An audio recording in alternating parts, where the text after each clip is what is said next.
क्रिकेटच्या मैदानात सध्या एक असा अजब नमुना उतरलाय की फलंदाजांना सोडा पण अंपायरला सुद्धा डोकं खाजवायला लावले त्यानं. त्याचं नाव म्हणजे उस्मान तारिक. वर्ल्ड कपच्या निमित्तानं स्टेडियम खचाखच भरलेलं असतं. बॅट्समन त्याच्या अंदाजात तोऱ्यात उभा असतो. समोर बॉलर असतो उस्मान तारिक.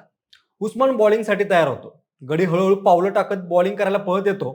तेव्हा सगळ्या वातावरणात एकदम सस्पेन्स क्रिएट होतो. गडी स्टंप जवळ आला की अचानक थांबतो. समोरच्या बॅटरला वाटतं की गडी आता थांबलाय की काय, पण तिथेच खरा ट्विस्ट आहे. तो चेंडू सोडताना असा काय हात फिरवतो की समोरच्या बॅट्समनची दांडी गोल होते. हा गडी सरप्राईज म्हणून पाकिस्तानच्या टीममध्ये लॉन्च झालाय खरा, पण इतक्यातच त्यानं मिस्ट्री स्पिनर म्हणून किताब पण पटकावलाय.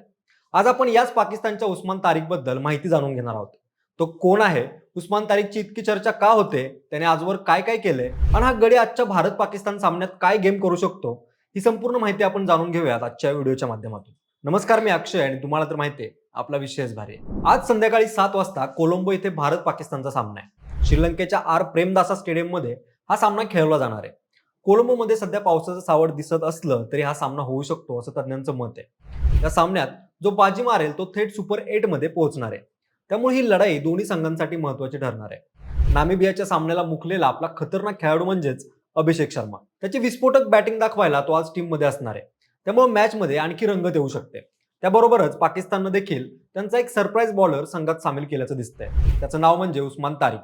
पाकिस्तानचा हा नवा मिस्ट्री स्पिनर उस्मान तारिक म्हणजे सध्याच्या क्रिकेट विश्वातलं एक असं कोडं बनलंय ज्याचं उत्तर शोधताना जगातल्या भल्या भल्या फलंदाजांना घाम फुटतोय. उस्मानचा जन्म पाकिस्तानच्या पेशावर जवळील 4 सध्या या गावात 1 जानेवारी 1998 रोजी झाला आणि तिथूनच एका अनोख्या क्रिकेटपटूचा प्रवास सुरू झाला. उस्मान बालपणातच असताना 2007 मध्ये त्याच्या वडिलांचं निधन झालं. त्यामुळे त्याच्या घरावर आर्थिक संकट आली. पैशांची चणचण भासू लागल्यामुळे उस्मान दुबईमधील एका हॉटेलमध्ये नोकरी करू लागला. त्या हॉटेलमध्ये तासनतास उभं राहून कांदा कापण्याची नोकरी त्याला मिळाली. त्याबरोबरच राहण्यासाठी घर नव्हतं म्हणून उस्मान लेबर कॅम्पमध्ये राहू लागला. या कामांसोबतच गडी स्ट्रीट क्रिकेट स्पर्धा खेळू लागला. त्यानंतर 2017 मध्ये TCL पेशावर जलमिकी एका टॅलेंट हंट क्रिकेटसाठी शॉर्टलिस्ट झाला. परंतु ही हॉटेलमधील नोकरी सोडून क्रिकेटमध्ये पूर्ण वेळ लक्ष देणं त्याच्याकडून काय होत नव्हतं. त्यामुळे त्यानं क्रिकेट सोडलं आणि पुन्हा हॉटेलमध्ये काम करण्यासाठी रुजू झाला. याच लेबर कॅम्पमध्ये त्याने एकदा त्याच्या मित्रांसोबत धोनीवरचा biopic Dhoni the untold story हा चित्रपट बघितला. त्यातील धोनीच्या क्रिकेट आणि नोकरी यातील एक पर्याय निवडण्याच्या सीनमुळे उस्मान प्रेरित झाला. या सीनमध्ये उस्माननं त्याचं आयुष्य, त्याचं क्रिकेटचं स्वप्न बघितलं आणि त्याच्या पुढच्या आयुष्याच्या लढाईसाठी तयार झाला. त्यानंतर उस्मान हॉटेलमधील नोकरी सोडून पुन्हा पेशावरमध्ये आला आणि रात्रीचा दिवस करून क्रिकेट खेळू लागला. गड्यानं 2023 मध्ये पाकिस्तानी क्रिकेट मॅचेसमध्ये डेब्यू केलं आणि लगेच 2025 मध्ये पाकिस्तानी टीममध्ये पदार्पण केलं. 28 वर्षाच्या उस्माननं त्याच्या पहिल्याच मॅचमध्ये USA विरुद्ध 3 विकेट्स घेऊन सगळ्यांच्या भुवया उंचावल्या. त्यानंतर उस्मान जागतिक स्तरावर खूप चर्चेचा विषय ठरला. उस्मान चर्चेत यायचं कारण म्हणजे त्याची बॉलिंग ऍक्शन. उस्मान जेव्हा गोलंदाजी करायला धावत येतो तेव्हा तो चेंडू सोडण्यापूर्वी अचानक थांबतो. बॅट्समनला त्या येणाऱ्या बॉलचा कसलाच अंदाज लागू देत नाही. या टप्प्याचा अंदाज लावत असतानाच हा पॉज त्यांचा सगळा रिदम बिघडवून टाकतो आणि मग बॉल जेव्हा हाताबाहेर पडतो तेव्हा तो कोणत्या दिशेला वळेल हे समजणं बॅट्समनला अशक्य होऊन बसतं. या अनोख्या ऍक्शनमुळेच उस्मानच्या नावाची चर्चा जगभर वाऱ्यासारखी पसरलेली दिसते. सुरुवातीला त्याच्या या ऍक्शनवर चेकिंगचे खूप आरोप झाले. अनेकांनी त्याला संशयाच्या भोवऱ्यात उभं केलं. पण पाकिस्तानच्या नॅशनल क्रिकेट अकॅडमीत जेव्हा त्याच्या चाचण्या झाल्या तेव्हा तो ICCच्या सगळ्या नियमात फिट बसला आणि त्याला क्लीन चिट मिळाली. लहानाचा मोठा होताना उस्मानच्या शरीरात एक नैसर्गिक वेगळेपण होतं. ते म्हणजे त्याचे डबल जॉइंटेड हात. म्हणजेच काय तर त्याचे कोपरे नॅचरली थोडे जास्त वागतात, ज्यामुळे त्याची गोलंदाजीची शैली इतरांपेक्षा पूर्णपणे वेगळी आणि संशयास्पद वाटू लागते.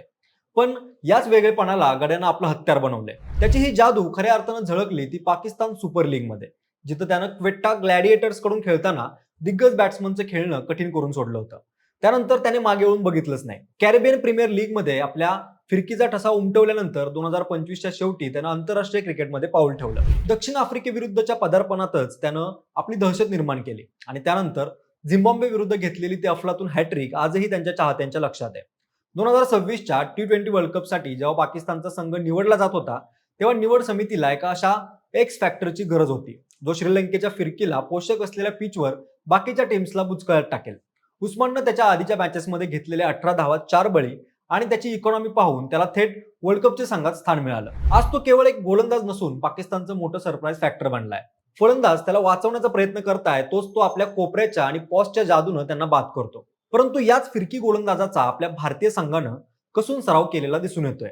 नेट प्रॅक्टिस दरम्यान सूर्यकुमार उस्मानच्या पद्धतीनं बॉलिंग करतानाचा व्हिडिओ सध्या सोशल मीडियावरती व्हायरल होताना दिसतोय. त्याबरोबरच भारतीय फिरकीपटू रविचंद्रन अश्विननेही त्याच्याबद्दल भाष्य करताना म्हटलंय की त्याच्या विरुद्ध खेळताना बॅट्समन्सला वेगळी रणनीती आखावी लागेल.